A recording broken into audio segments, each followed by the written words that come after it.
The room was quiet except for the sound of my baby's cries when I felt the sudden pull on my hair. Before I could react, my husband, Chris, yanked my head back and slapped me hard across the face. Pain shot through my cheek, and tears welled up in my eyes. I struggled to keep my balance as my hands instinctively tried to protect my son, whom I held close. My heart pounded wildly, and a mix of fear and disbelief overwhelmed me. "This is for your own good, Emma," he growled, his voice void of any empathy. And I couldn't understand how everything had spiraled out of control so quickly. "Hi, I'm Jessica, and I'm 30 years old. Recently, I became a mother for the first time. It's an exciting but also challenging time, and I'm learning how to balance everything that comes with taking care of a newborn." Those first few days at home with my baby boy were full of happiness, but they were also exhausting. I knew having a baby would change things, but I didn't realize how tough it would be to physically recover from childbirth while also managing the house and taking care of my son. Everything at home was a bit chaotic. Laundry was piling up, and the dishes were often left in the sink for longer than I wanted. It was hard to find a moment for myself, and I was constantly running around, trying to meet my baby's needs. One afternoon, while I was attempting to calm my crying son, the doorbell rang unexpectedly. I wasn't expecting anyone, so I was surprised to find my mother-in-law, Lillian, standing at the door. She walked into our living room, and I could see her eyes moving over the mess, the toys scattered around, the clutter, and the unwashed dishes in the kitchen. It wasn't exactly the way I wanted her to see our home, but I hadn't had a chance to tidy up. Lillian looked at me, and I could sense a mix of worry and judgment in her eyes. "I thought I'd come by to check on you," Lillian said as she carefully stepped over a baby toy on the floor. "Matthew mentioned you might need some help."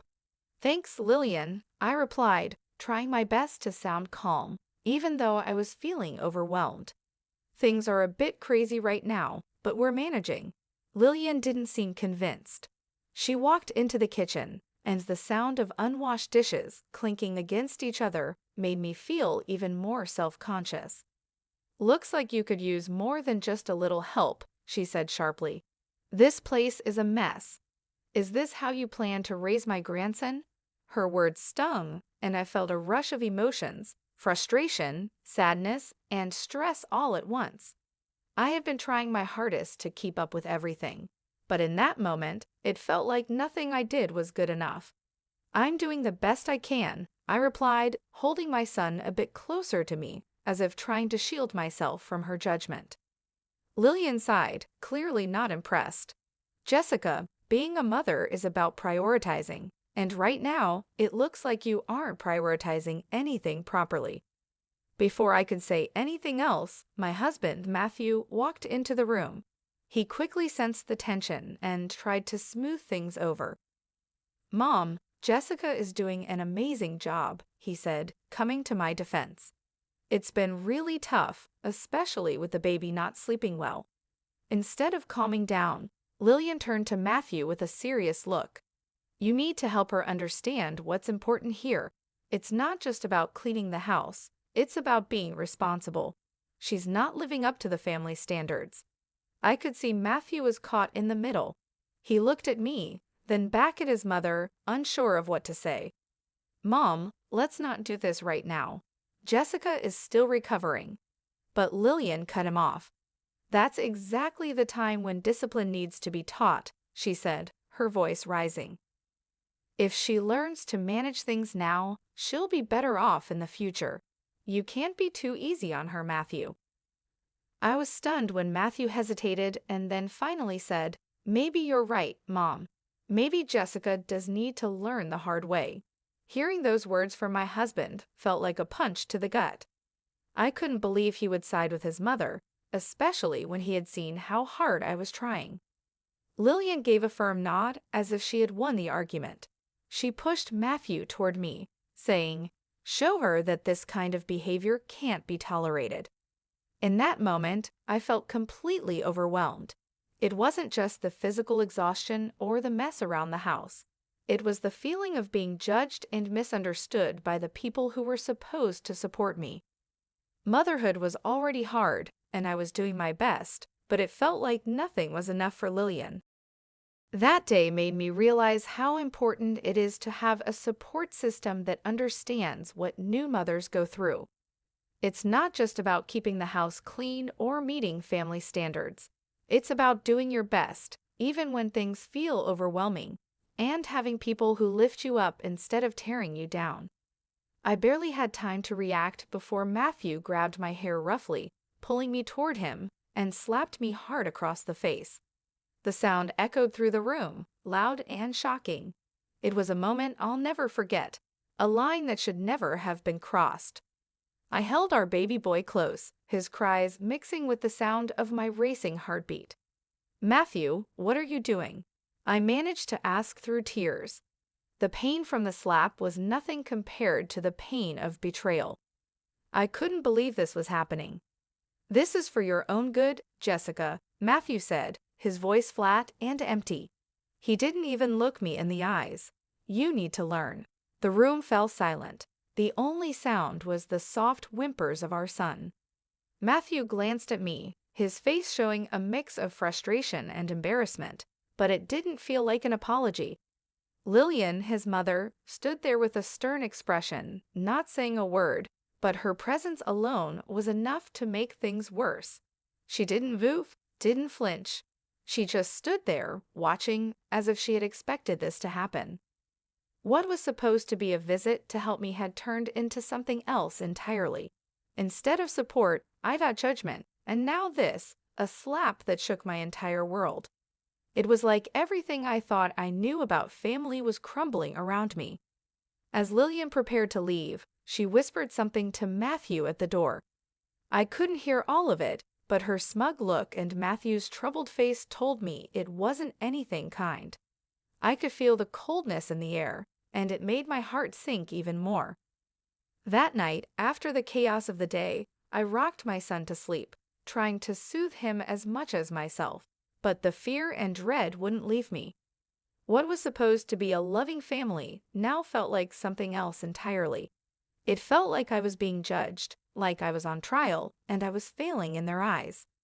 As I held my son close, I made a decision. I needed to get out, not just for my safety, but for his too. The house that once felt like a home now felt like a prison built by the very people who were supposed to love and protect us. I realized that this wasn't a place where I could raise my son safely. Matthew had crossed a line, and I couldn't trust him anymore, especially with his mother's influence always lurking in the background. That night, I couldn't bear to sleep next to Matthew. Instead, I took my baby to the nursery, a small room that had become my sanctuary in the past few weeks. As I sat in the rocking chair holding my son, the events of the day played over and over in my mind. Each time I thought about it, the pain and betrayal grew stronger. I knew that I couldn't stay. The next morning, while Matthew was at work and Lillian was thankfully gone, I made a call.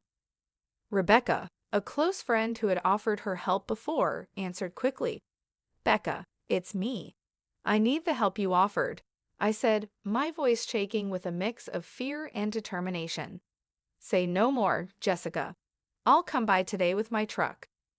We can move your things to my place until you figure out where you want to go," Rebecca responded, her voice calm and reassuring. We came up with a simple but risky plan.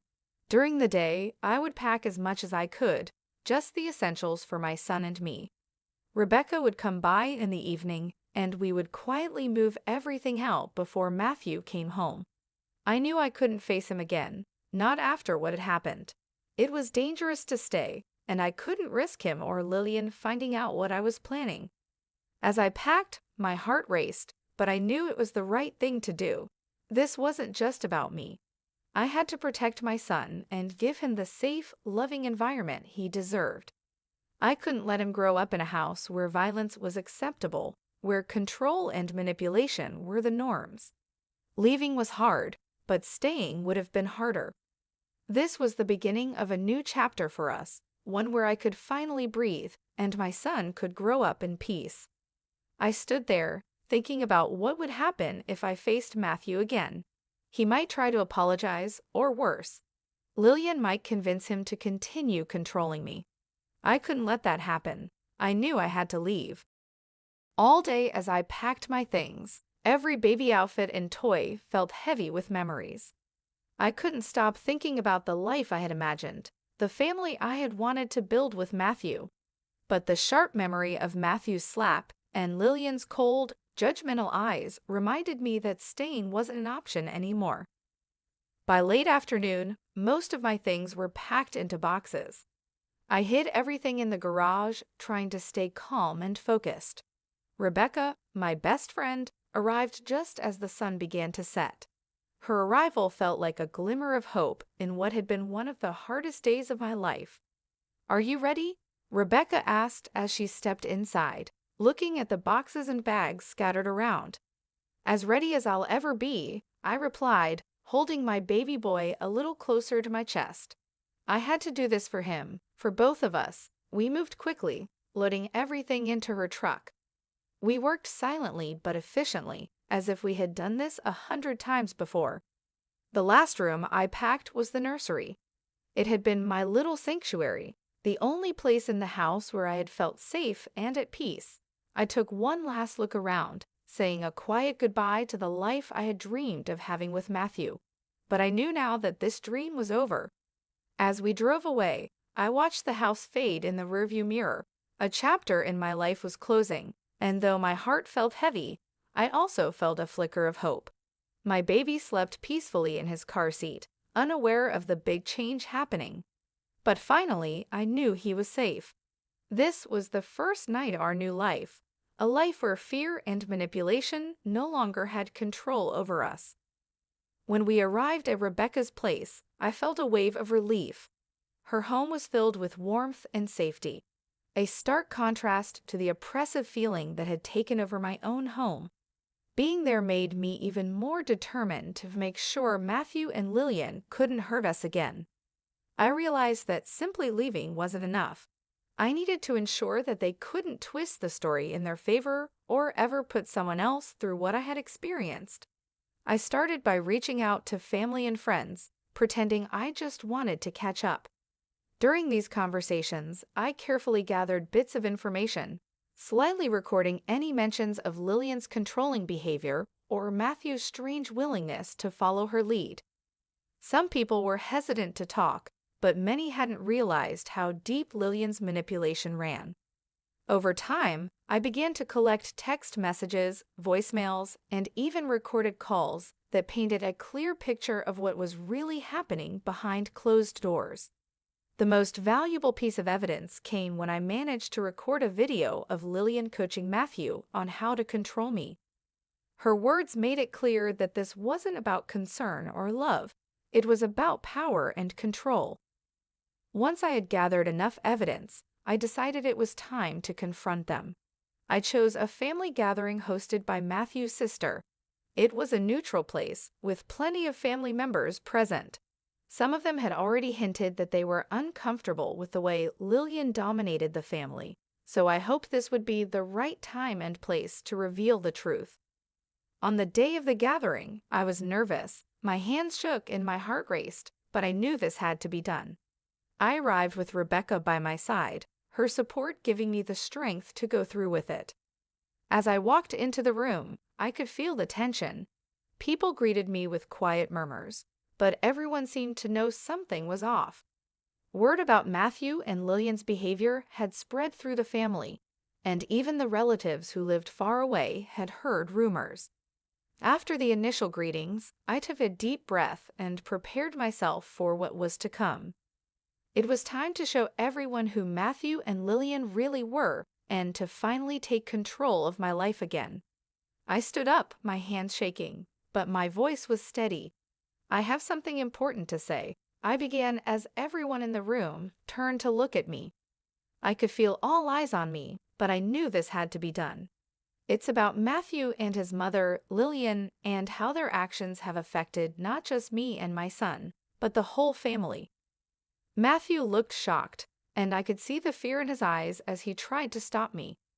"Jessica, let's not do this here," he said, trying to interrupt, but I didn't back down. "No," I replied, pulling out my phone. "This is not just a personal issue." I connected my phone to the Bluetooth speaker and the room fell silent. The recordings began to play. Lillian's cold, controlling voice telling Matthew how to handle me, and Matthew's hesitant agreements. It was all there, plain as day, their plans to fix my behavior. The reactions in the room were immediate. Some people looked shocked, others disgusted. Matthew's aunt, who had always been kind to me, looked heartbroken. She turned to Lillian, her voice shaking. "Is this true, Lillian? Were you really forcing Matthew to do this?" Lillian's face turned red with anger and fear. "These are taken out of context," she snapped, trying to defend herself, but it was too late. Matthew's cousin, who had been quietly observing until now, stood up. "No, they aren't out of context. We've seen signs of this for years, but we didn't want to believe it." That moment changed everything. Family members began to speak up, sharing their own experiences with Lillian's controlling ways. Slowly, a picture emerged of a woman who had manipulated her family for years, hiding behind the role of a caring mother. Matthew sat there in silence, looking pale and overwhelmed, finally seeing the truth about his mother's control over his life. As the family meeting turned into a heated discussion about Lillian's influence, I felt a huge weight lift off my shoulders. The truth was out. It wasn't just me who saw it now. Everyone in the room knew. The family, who had been under Lillian's control for so long, finally saw her manipulations for what they were. After the confrontation, there was a quiet, somber feeling in the air. The family, long under Lillian's influence, now had to come to terms with what had been going on for years. The shock was clear on their faces, and it was uncomfortable for everyone to realize how deeply Lillian had affected their lives. For me, the decision to leave Matthew was painful, but it was also necessary. After everything that had happened, there was no going back. As the family began to leave, I gathered my son, who was blissfully unaware of the storm around him. With one last look at the family home, I stepped into the unknown, knowing I was doing the right thing for us. Matthew watched us leave, his face filled with sadness and regret. His voice, once so familiar, now felt distant as he whispered a weak goodbye. I didn't look back. Lillian, on the other hand, faced a much harsher reality. The family she had controlled for so long now saw her for who she really was. They began to distance themselves, realizing how much harm her actions had caused. Her attempts to regain control went unheard. The evidence from the recordings and the testimonies at the gathering had been too much for anyone to ignore. In the weeks that followed, Matthew tried to reach out to me. His messages were full of apologies, promises of change, and pleas for forgiveness. But the memory of his raised hand and his mother's influence over him was too much to forget. The trust between us had been broken, and with it, our marriage. I knew then that this was the end of one chapter and the beginning of a new one. I wasn't just leaving a bad situation. I was starting a new life, one where I could be free from control and fear, and focus on raising my son in a safe, loving environment. I found a new home in a small apartment far away from the neighborhood I used to call home. It was a place where no one knew my story, and I could start over without the weight of the past following me. My friend Rebecca stayed by my side, helping me through this new chapter in life. I was grateful for her support as I figured out how to build a life that felt safe for both me and my son. My days were simple but filled with purpose. I spent most of my time caring for my son and slowly putting the pieces of my life back together. The healing process wasn't easy. It was slow, and sometimes it hurt more than I expected. There were days when the weight of everything that had happened felt too heavy to bear, but the freedom to make my own choices, without fear of being controlled or manipulated, kept me going. It felt like a fresh start, a chance to live on my own terms. I started going to therapy, where I learned how to heal from the emotional wounds I carried. I also joined support groups for single mothers, and meeting others who had gone through similar experiences helped me feel less alone. Over time, the broken pieces of who I once was began to come back together. I wasn't the same person I had been before, though. I was stronger now, more resilient. I had learned how to stand up for myself and protect my son from anything that might harm us. My son's laughter became my anchor, pulling me through even the toughest days. Watching him grow and hit new milestones brought me so much joy, and each little moment gave me more hope for a future. As he learned to walk and talk, I felt my confidence growing too. I was learning how to be a mother, how to build a safe and loving home, and how to live a life that was free from fear. Months passed, and before I knew it, a year had gone by. One evening, after putting my son to bed, I sat down in our cozy living room. It was filled with his drawings and toys, signs of the happy life we were building together. I couldn't help but think about how far we had come. The pain of the past was still there, like a shadow, but it wasn't as overwhelming as it had once been. The light of new beginnings was brighter, and the support of friends like Rebecca and the unconditional love of my son gave me strength. That night, as I sipped a cup of tea, I realized I was finally ready to share my story. I started a blog, a space where I could write about what I had been through. It wasn't just for me, it was also for others who might be going through similar struggles. I wanted to connect with people who were facing manipulation or abuse and let them know they weren't alone.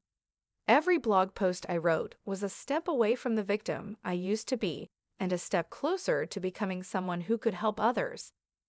As I reflected on my journey, I realized I had grown into an advocate.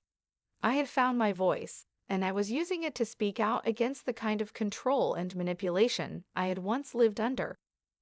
My story was one of resilience, of finding strength in the face of hardship. Now, as I conclude my story, I want to leave you with a question to think about. Do you believe it's possible to fully break free from the control of a manipulative family, or do the effects of those relationships stay with us forever? I'd love to hear your thoughts and experiences in the comments.